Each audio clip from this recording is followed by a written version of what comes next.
অনেক মানে এক্সট্রিম, কারণ ও ছাড়া আমার এই দুনিয়াটাতে মনে হয় যে আমি খুব একা হয়ে গেছি।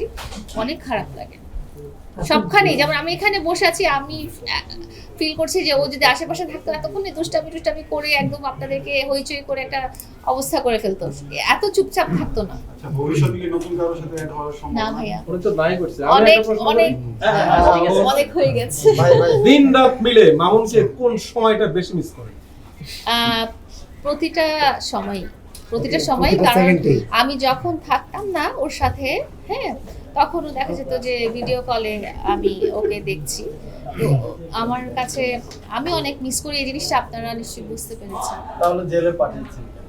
জেলে তো আমি পাঠাবো কেন?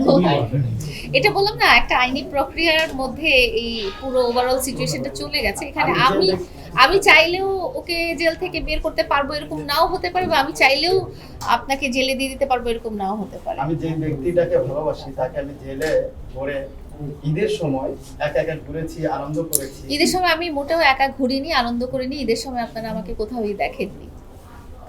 আপু, আমি হাসান ভাইয়ের সাথে একটু সুর মিলাই। সেটা হলো, আমরা জানি আইন প্রক্রিয়া যেটা আছে সেটা হলো, কেউ যদি নারী নির্যাতন মামলায় জেলে যায় তাকে মানে জামিন পাওয়ার ক্ষেত্রে অনেকটা হেনস্থার শিকার হইতে হয়। কেননা যদি সেই বাদী পক্ষের সাথে আপোষ না হয়, সেক্ষেত্রে আমরা জানি যে কখনোই একজন নারী নির্যাতনকারী জামিন পায় না বা মুক্তি পায় না।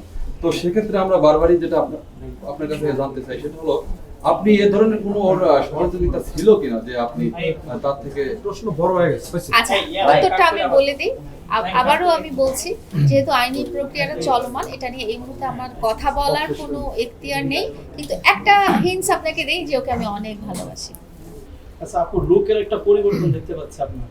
আগের যে লোকটা ছিল ওই এখন লোকটা একেবারে অন্যরকম। আসলে রহস্যটা কি অন্যরকম? এবং আপনার বয়স মনে হচ্ছে কমে যাওয়া, একেবারে অল্প হয়ে গেছে মনে হচ্ছে। মামুনি ভালোবাসার কারণে কমে যাওয়ার কারণ এই ব্যাপারটা আসলে মানে রহস্যটা কি আপনি স্পেসিফাই করেন যে লুকের এই চেঞ্জটা দেখতে পাচ্ছেন? আমি আগে এরকম আগে থেকে আরো অনেক সুন্দর হয়েছে। আগের কথা হচ্ছে আগে থেকে আপনাকে এখন 20 প্লাস মনে হচ্ছে তাদের কথা। আমার কথা না, তাদের কথা 20 ওনার কথা কিন্তু অন্য। আচ্ছা, যাই হোক, আপনাদেরটা বলেন। হ্যাঁ, আগে কি হয়েছে? চুলের ডিজাইনটা চেঞ্জ হয়েছে।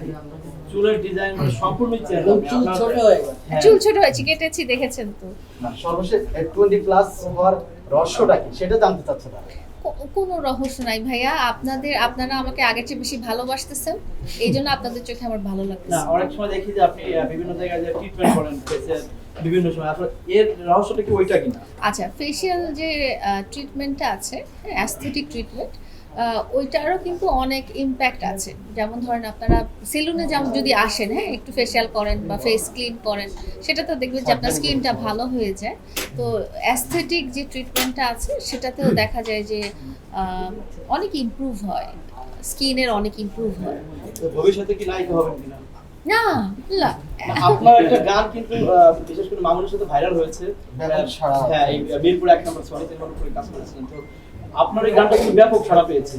তো ভবিষ্যতে কন্টিনিউ করবেন কিনা, মডেলিং করবেন কিনা? মামুনের গান ছিল বলেই সাড়া পেয়েছে। মামুনের সব মিউজিক ভিডিওই অনেক হিট হয়। এটা মামুন ছিল বলে, এটা আমি কোনো ফ্যাক্টর না। না, যেহেতু আপনি মিডিয়াতে পাড়া দিয়েছেন বা মামুনের সাথে কাজ করেছেন, মামুন ছাড়াও যদি বাইরের কারোর সাথে আপনার অফার আসে তার সাথে কাজ করবেন না? না, মিডিয়াটা আসা আসলে মামুনের জন্যই, মানে মামুনকে সাপোর্ট করার জন্য বা ওকে উৎসাহিত করার জন্য।